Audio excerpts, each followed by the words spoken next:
Welcome, everybody, to this rarely seen but pre-recorded segment for my channel. My name is Margaret Pennard, and I am a historical fiction and sometimes fantasy author on Booktube. So welcome. The purpose of today's video is to go over a random combination of books. Maybe it'll become a segment. This one, this first or perhaps only one, was inspired by the Olympic Games and the Paralympic Games. So I'm not a big Olympics person like some people, Tiffany Russell, but I thought they're in Paris this year. So what are we going to talk about? We're going to talk about books with Paris as a subject, as a topic, as a theme. Because I got to watch some of the events going on in Paris, got to hear a little bit of the story going on there for the Olympic Games. And soon, in just a few days, the Paralympic Games will be starting on August 28th. So I'm sure they will be filled with just as much drama and intrigue and personal stories of courage and hilarity and lots of interesting events to follow.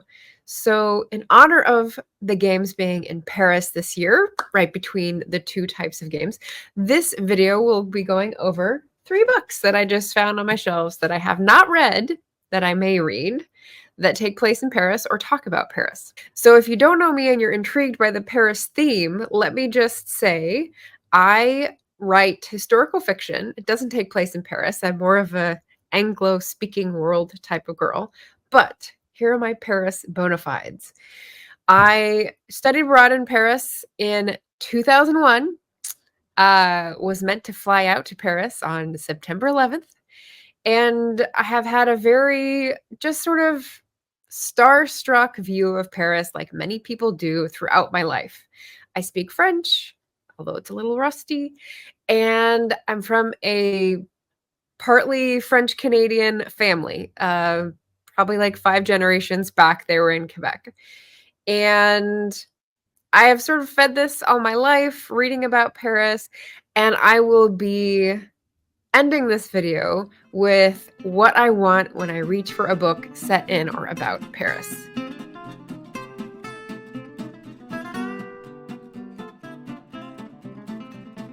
So let's see if you can catch what I'm looking for in these types of books. So I've read several. I just looked up my Storygraph read books, and I think on there I have 1,664 that are logged in as read. And of that, I have 15 books that have Paris in the title. So I'm going to put that in the description if you want to see which 15 books I've read and what I rated them. If this is your sort of topic, go ahead and check that out when you're ready in the description. But what about these that I haven't? When did I pick them up? What is their story? And why did they catch my eye? So first we have The Seine, the River That Made Paris by Elaine Sciolino. And this is a nonfiction book. It's historical research about the river that is at the heart of the city. So if you've been to Paris, you know La Seine is the river that runs through it. You've got very different characters of culture for La Rive Gauche and La Rive Droite. So just interesting class things, ethnic things, culture things that the river lends to the city.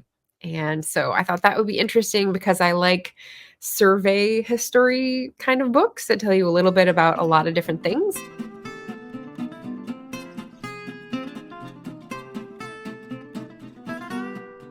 And that definitely fit the bill. I think I picked this up within the last year at Book Odyssey in Morro Bay, I believe. And so it's pretty recent. I did actually start reading it and then just had to put it aside because it wasn't urgent and I probably had like a urgent book read, right? So I'm still excited to read this. It's definitely my jam. If you've read it, let me know. But yeah, Paris. Oh, and in case anyone notices, I tried a little to be a little Parisian with my boat neck here. I did have a white t-shirt on. I was like, no, I can't. I gotta make some effort. So I'm excited for the Seine book. That was published in 2019. This one, the next book I have in my random books for a theme, is Black Girl in Paris by Shea Youngblood. This is from 2000, so this is quite a bit older, and I have had it quite a bit longer. I think I put it in a 2023 readathon because it was already sitting on my shelves for a long time. And so I maybe got this like 5 years ago, 4 years ago. It's fiction. It's got LGBTQIA themes. It's written by BIPOC woman. And I just picked it up because I thought, well, this is going to be very different from my experiences in Paris. But when I went to try to read it for the readathon, I was like, well, it's smoking and it's like counterculture. And I'm not as plugged into like experimental fiction or experimental drugs. And I was sort of a little trepidatious about what I would find. So I wimped out. It's still on my shelf though. So it has gone through several culls and I need to read this. So this is why this is going to make up this handful of 3 for the Paris theme.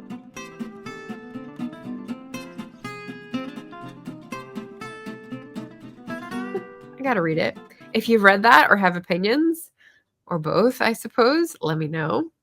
I don't know the author Shea Youngblood in any other context, so if you've got information about her elsewhere, let me know.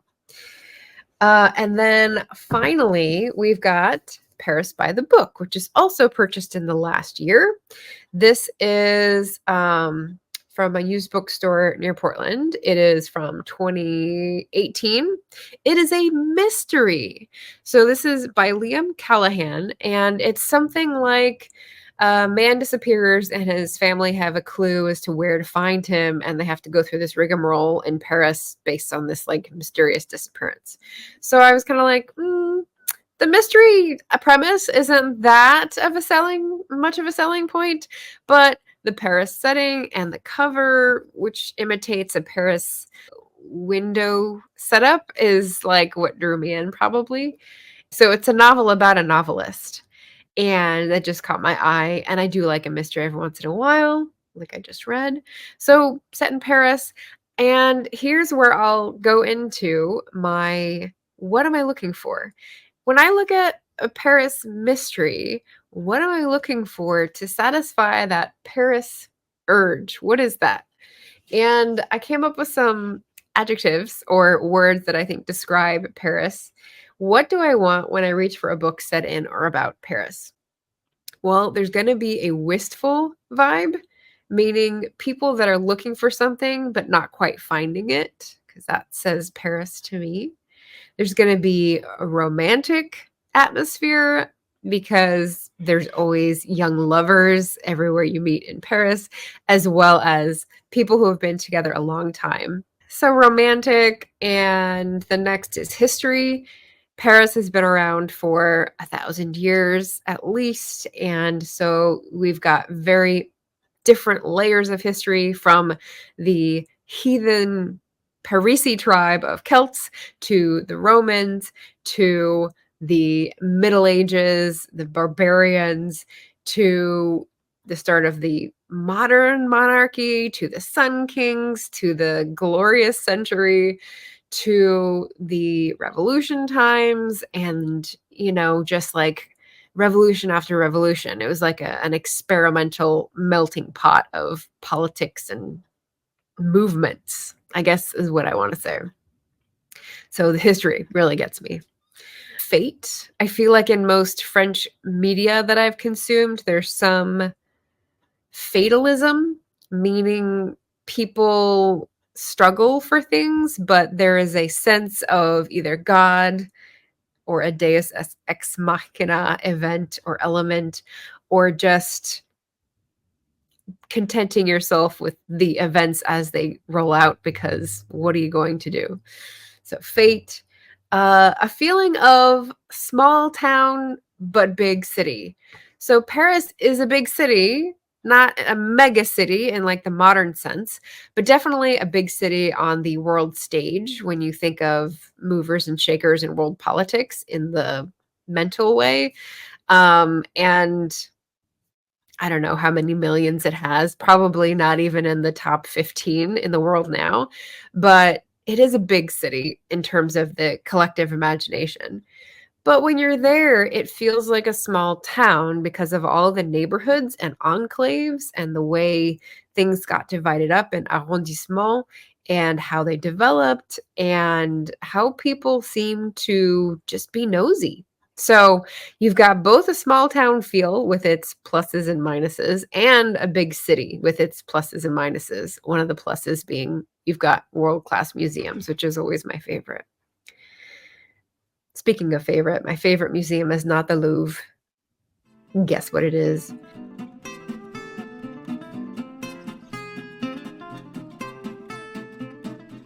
Fierté, so you've got a sort of like cultural pride, while the Brits may mock the French for being cowardly as part of their national character.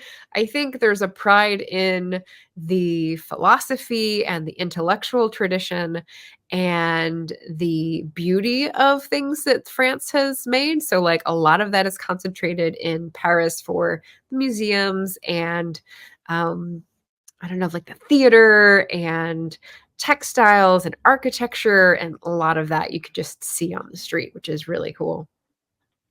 And then, of course, you have the self-deprecating humor. So along with romantic escapades, I expect to see some sort of like Gallic humor. It's a little dark. It's definitely self-deprecating. And it's not like giggling or guffaw type humor, but it's enjoyable for sure. So, what do you look for in a book that says Paris on the cover?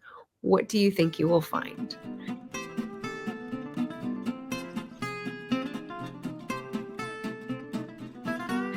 So that is my random book theme. I don't know if this will be a series or not, but I hope you enjoyed it. I hope you got something out of watching the Olympic Games in Paris this year and are looking forward to the Paralympic Games and more tales of daring do and achievement. So that's me signing off. I'll leave the links in the description for the Paris books on my Storygraph. And also, the newest thing going into September is that I would love y'all to follow if you're interested in the books that I read and the books that I'm writing. You can follow me on Patreon for free so you get notified about all the publishing journey milestones to my 2024 book. It doesn't have a title yet. So you'll get to hear about the title first if you join on Patreon for free. So thanks for watching, everybody. I hope you enjoyed this video about Paris books, and I will be back on Sunday for another live stream that will be a wrap-up of recent reads and book reviews. So take care, everyone, and happy reading.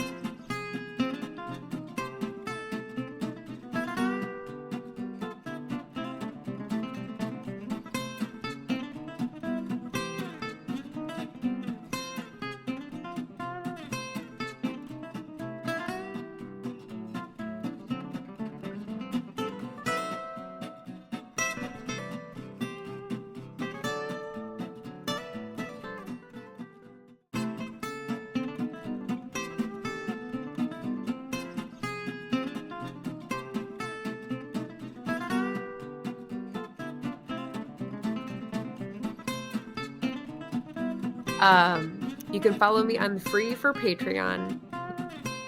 Oh, did I just go through this and you can't hear the sound? Well, I hope you can hear the sound because I'm close enough to the microphone.